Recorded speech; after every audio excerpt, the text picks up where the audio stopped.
Hello friends, अस्सलाम वालेकुम। कैसे हैं आप सब? जैसे कि आप लोगों को पता होगा, विनय अरोध्या जो वकील हैं और सीमा के केस में बहुत ज़ोर शोर से काम शुरू कर दिया है। जैसे कि आपको पता था कि 15 अगस्त के बाद वो और ज़ोर शोर से काम शुरू करने वाले थे और बहुत सी पटिशन भी वो दाखिल करने वाले थे।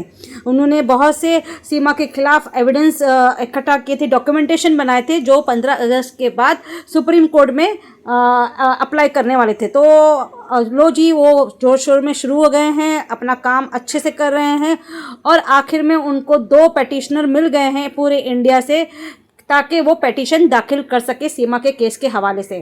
तो चलिए सुनाती हूँ मैं आपको विनय सर की ज़ुबानी, वो क्या कुछ अपना काम कर रहे हैं और करके रेडी कर रखे हैं। और अभी मुझे नहीं लगता कि सीमा को अभी कोई बचा पाएगा और एपी सिंह को भी कोई ऐसा बहाना मिलेगा कि सीमा को बचाए, क्योंकि अभी सुप्रीम कोर्ट के वकील एक के बाद एक खड़े हो रहे हैं इस केस में और एपी सिंह के खिलाफ भी आवाज़ उठा रहे हैं। जैसे कि आपने देख लिया है, विनय जी और किशोर जी तो है ही, और तीसरे वकील और एक हैं, वो भी आ गए हैं विनय जी के अंडर। तो इस तरह अगर हर कोई वकील सामने से चलकर आए और इस केस में अपना योगदान देंगे और एपी सिंह के खिलाफ भी आवाज़ उठाएंगे, और तो फिर तभी जाके तो हमें इस केस में फिर रिजल्ट मिलेगा। तो चलिए देखिए ये वीडियो, जिसमें विनय सर ने वो हर जो इंतज़ाम करके रखा है इस केस की कार्रवाई करने के लिए और पिटीशन दाखिल करने के लिए। हेलो दोस्तों, जैसा कि आप मुझे जानते हैं, मैं एडवोकेट विनय अरोध्या आज मैं डायरेक्ट सुप्रीम कोर्ट से आपके सामने एक वीडियो लेकर आया हूं। ये वीडियो आप जानते हैं कि सीमा हैदर पर होगी, क्योंकि मैं इस केस में काफ़ी दिनों से लगा हुआ हूं। अब हमने इस केस में लगभग सभी एविडेंस जुटा लिए हैं। एफआईआर हमारे पास आ चुकी है, तीनों के बेल के ऑर्डर हमारे पास आ चुके हैं और प्रेसिडेंट को हम रिप्रेजेंटेशन दे चुके हैं। रिप्रेजेंटेशन देने के बाद में प्रेसिडेंट ऑफिस में वो रिप्रेजेंटेशन रिसीव हो चुकी है। रिसीव होने के बाद में हमने अपनी पिटीशन ड्राफ्ट कर ली है। ड्राफ्ट करने के बाद में अब हम पूरे ऑल ओवर इंडिया से मैंने 2 ऐसे पिटिशनर छाटे हैं, 2 ऐसे पिटिशनर चूज किए हैं जो कि इस केस में पिटिशनर बनेंगे। 2 ऐसे इंसान चूज किए हैं जो इस केस में पिटिशनर बनेंगे, क्योंकि मैं हर किसी को पिटिशनर नहीं बना सकता था। मैंने काफ़ी दिनों से देखा कि कौन कौन सेंसिटिव तरीके से इस मुद्दे पर लगा हुआ है, कौन क्या कर रहा है, कौन कितनी वीडियो बना रहा है, कौन वल्गर फैला रहा है इस केस में, कोई झूठ फैला रहा है। तो मैंने सब कुछ देखकर ऑल ओवर इंडिया से मैंने 2 लोगों को चूज कर लिया है, जिनके नाम से मैं सुप्रीम कोर्ट में यहाँ पर वो पिटिशन फाइल करूँगा।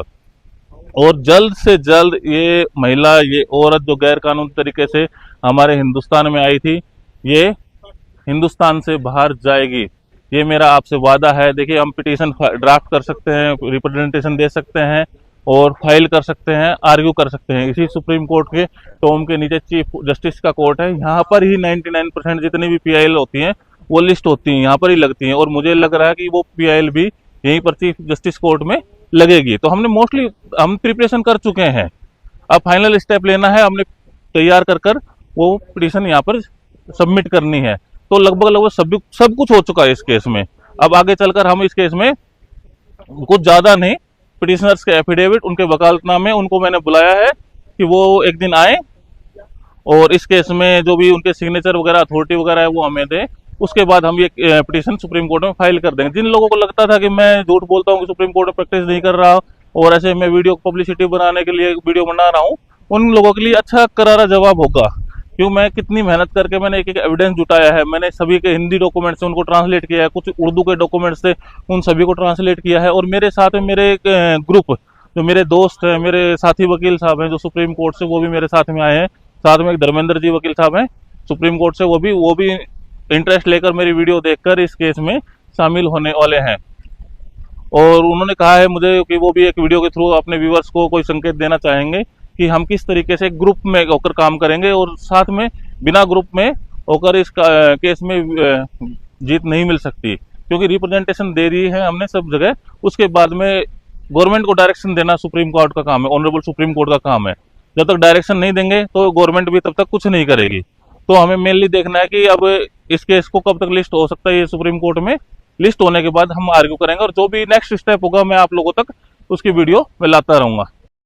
तो आपने देख लिया और सुन भी लिया विनय सर की ज़ुबानी।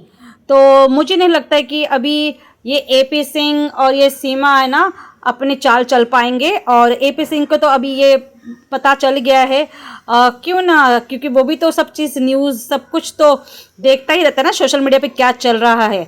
और हमेशा तो वो एकदम तैनात रहता होगा कि कौन मेरे खिलाफ जाने वाला है, कब जाने वाला है। तो अब उसको ये मालूम पड़ गया कि 2-3 वकील उतर आए हैं मैदान में जो मेरे खिलाफ भी आवाज़ उठाएंगे और सीमा इस केस में बहुत पैरवाई करेंगे। तो फिलहाल हमें यकीन है मोमिन सर पर, और हमें यकीन है ये 2 वकील जो आए हैं उन पे भी यकीन है कि ये अपना काम बराबर सही तरीके से करेंगे और इस केस में कुछ ना कुछ ऐसा मोड़ लेके आएंगे जिससे पूरे अवाम को खुशी होगी और कहीं ना कहीं इस सीमा के खिलाफ हमें सुनने को मिलेगा कि ये रिपोर्ट हो रही है। तो फिलहाल हम सबको ये वकीलों के साथ मिलजुल के सपोर्ट करना है और इनके लिए भी आवाज़ें उठाना है। देखते हैं फिर सीमा कब तक यहाँ रह पाती है। तो कैसा लगा आपको ये विनय सर का स्टेप उठाना, तो ज़रूर कमेंट में बताइएगा और चैनल पे नए हैं तो सब्सक्राइब भी ज़रूर करके जाइएगा। तो मिलते हैं अगले ब्लॉग में, तब तक के लिए बाय, खुदा हाफिज़, अपना बहुत सा ख्याल रखिएगा।